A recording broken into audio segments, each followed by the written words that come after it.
Children, our chapter 3 of EVS is Water, which is a poem, and it is like this.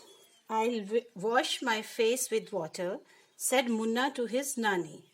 We all quench our thirst with water. We all are alive because of water. Water has been with us for ages. Its story can fill so many pages. यहाँ पे इस poem में एक बच्चा अपनी नानी से बोलता है कि मैं अपना फेस वाटर के साथ वॉश कर सकता हूँ, धो सकता हूँ।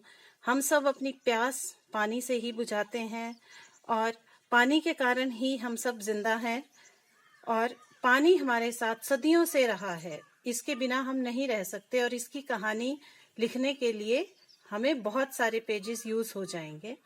Somewhere it is dew, somewhere it is snow. Steam is also water, as you know. Water has formed so many. That is what says my Nani. आगे बच्चा कहता है कि कहीं पे ये ड्यू ओस के रूप में होता है, कहीं ये स्नो बन जाता है। स्टीम भी पानी का ही एक रूप है, आप जानते हैं। इसलिए वाटर की बहुत सारी फॉर्म्स हैं, मतलब ये स्नो भी बन जाता है जहां ये सॉलिड बन जाता है, ड्यू में लिक्विड फॉर्म में आ जाता है, स्टीम बन के ये गैस बन जाता है। That is what says my नानी। यही बच्चे को उसकी नानी ने बताया है कि पानी हर प्रकार से मिल जाता है। The river flow, the waterfalls sing, and water swells in lakes and springs.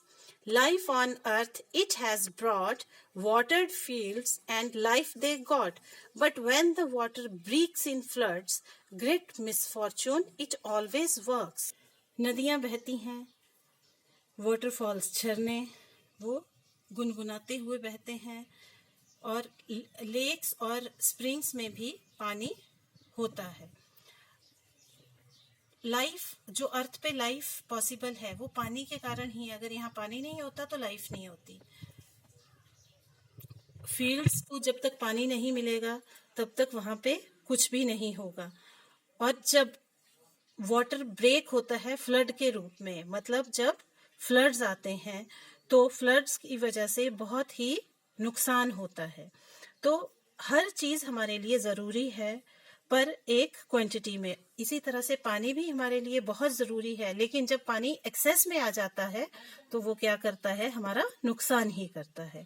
इसलिए हर चीज को हमें क्या करना चाहिए, वाइजली यूज करना चाहिए और एक लिमिटेड अमाउंट में ही अगर वो हमारे पास हो तो वो हमारे लिए सही होती है।